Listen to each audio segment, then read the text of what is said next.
પ્રણામ મિત્રો. આજે આપણે ધોરણ 9માં વિષય હિન્દી પાઠ 19 મહાકવિ કાલિદાસ. મિત્રો, આજના આ બીજા વિડીયોમાં આપણે મહાકવિ કાલિદાસના જીવન વિશે આગળ અભ્યાસ કરીશું. ઓનલાઈન ક્લાસ દરમિયાન આપણે કાલિદાસના જીવન વિશે અભ્યાસ કરી ચૂક્યા છીએ. તો હવે આપણે આ પાઠની કથાવસ્તુ आगे જોઈશું. कालिदास के विषय में कहा जाता है कि वे युवावस्था तक निरक्षर थे. जिस डाल पर बैठते थे उसे ही काटते थे. निरक्षर होने पर भी वह इतने विद्वान और महाकवि किस तरह बन गए, इसकी भी एक बड़ी विचित्र और रोचक कहानी है. उन दिनों शारदानंद नाम के एक राजा थे.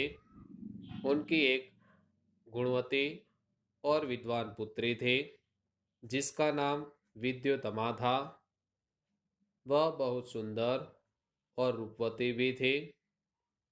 उसके रूप, गुण और ज्ञान की प्रशंसा दूर दूर के देशों तक फैली हुई थी. मित्रों, कालिदास के बारे में कहा जाता है कि कालिदास युवावस्था तक निरक्षर थे. जिस डाल पर बैठते थे उसे ही वह काटते थे. फिर भी निरक्षर होने पर भी वह विद्वान किस तरह बने, इसकी भी एक कहानी है. उन दिनों शारदानंद नाम के एक राजा थे. उनकी एक गुणवती और विद्वान पुत्री थी जिसका नाम विद्योतमा था. विद्योतमा बहुत ही सुंदर और रूपवती भी थी. उसके रूप, गुण और ज्ञान की प्रशंसा दूर दूर के देशों तक फैली हुई थी. विद्योतमा को अपने रूप, गुण और ज्ञान का बड़ा घमंड था. अपने विवाह के संबंध में उसने एक घोषणा कर रखी थी कि जो उसे शास्त्रार्थ में हरा देगा उसी के साथ वह अपना विवाह करेगी. उसकी इस घोषणा की जानकारी जैसे जैसे पास पड़ोस के देशों तक पहुंचती गई, वहां वहां के विद्वान तथा पंडित विद्योतमा से शास्त्रार्थ करने के लिए आने लगे. लेकिन विद्वान या पंडितों को बड़ी ग्लानि का अनुभव हो रहा था और वे इसका बदला लेने का उपाय सोचने लगे थे.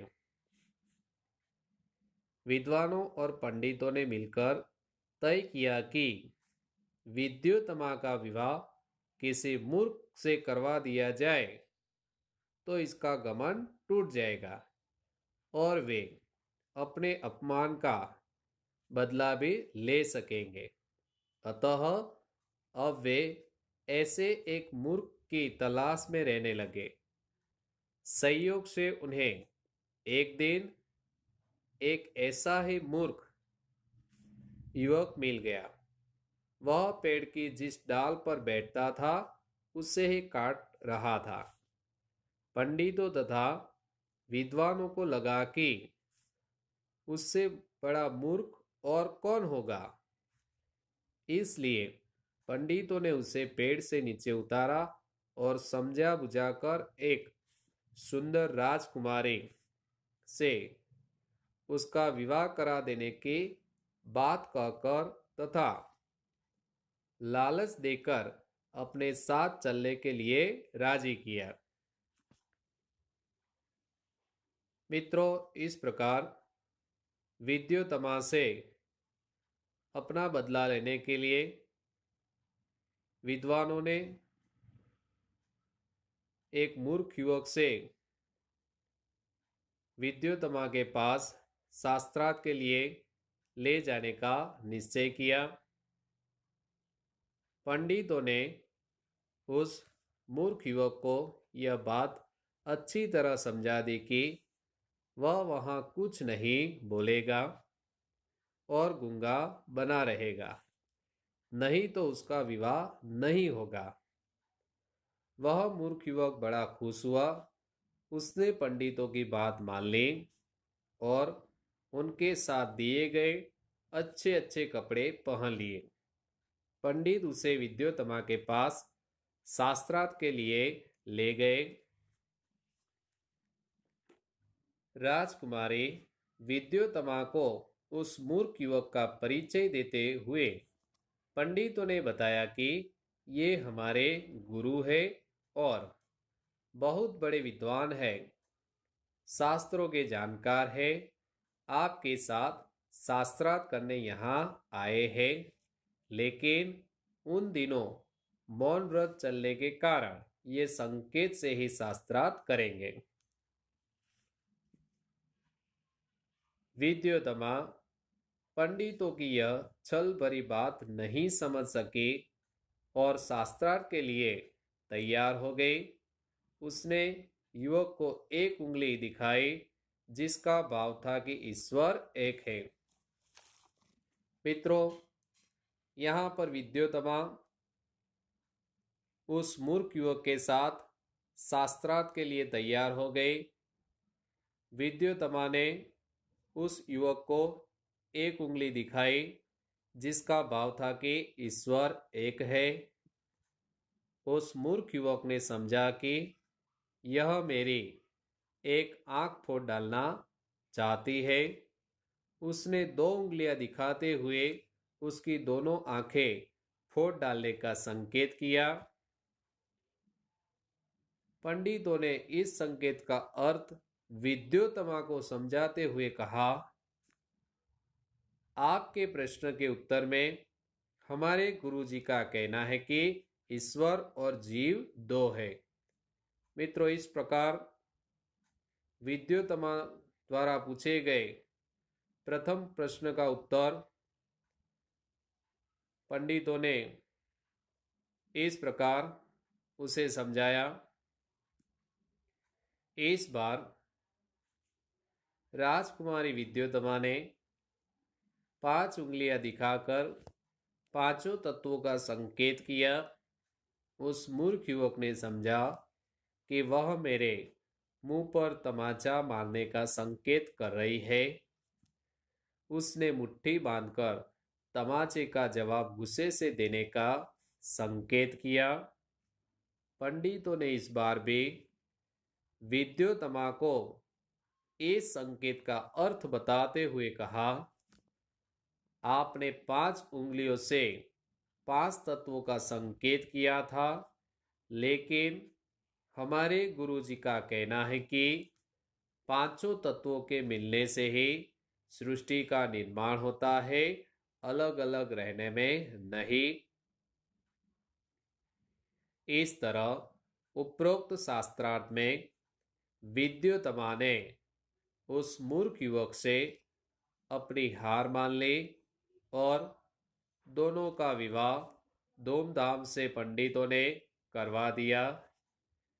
एक दिन की बात है, एक ऊँट की आवाज, ऊँट की बोली सुनकर वह मूर्ख युवक अपना मौन व्रत भूलकर यकाएक बोल उठा, उट्र उट्र। उसको बोलते सुनकर विद्योत्तमा चौंक उठी। उसे पता चला कि उसका पति कोई विद्वान पंडित नहीं बल्कि एक बहुत बड़ा मूर्ख है। पंडितों की छल भरी बातों का अर्थ अब उसकी समझ में आ गया। विद्योत्तमा को बहुत मानसिक दुख पहुंचा और उसने अपने महल में कालिदास के प्रवेश पर रोक लगा दी और द्वार बंद कर लिए। कठोर उपासना से उसे मां काली का वरदान प्राप्त हुआ और उसे काली का दास होने के कारण कालिदास नाम प्राप्त हुआ। शीघ्र ही कालिदास सारी विद्याओं को सीखकर प्रवीण हो गए। प्रवीण यानी होशियार, चतुर।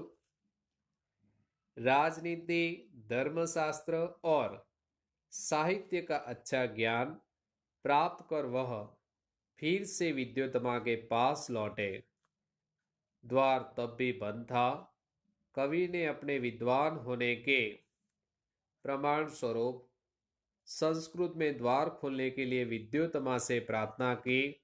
अनावृत कपाट द्वार देहि, यानी बंद द्वार खोलो। अंदर से पत्नी विद्योत्तमा ने पूछा, अस्ति कश्चिद वाक्ये, यानी वाणी में कुछ विशेष है।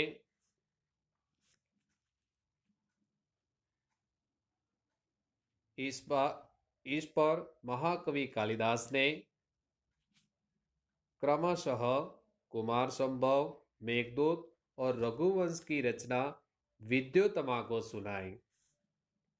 विद्योत्तमा को जब उनके पंडित होने का विश्वास हो गया तो उसने द्वार खोलकर महाकवि का स्वागत किया। मित्रों, इस प्रकार एक मूर्ख युवक से महाकवि कालिदास बने।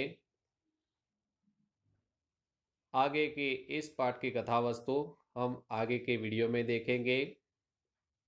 आज का आपका गृह कार्य है, आपको इस पाठ के शब्दार्थ लिखने होंगे। प्रणाम। अस्तु।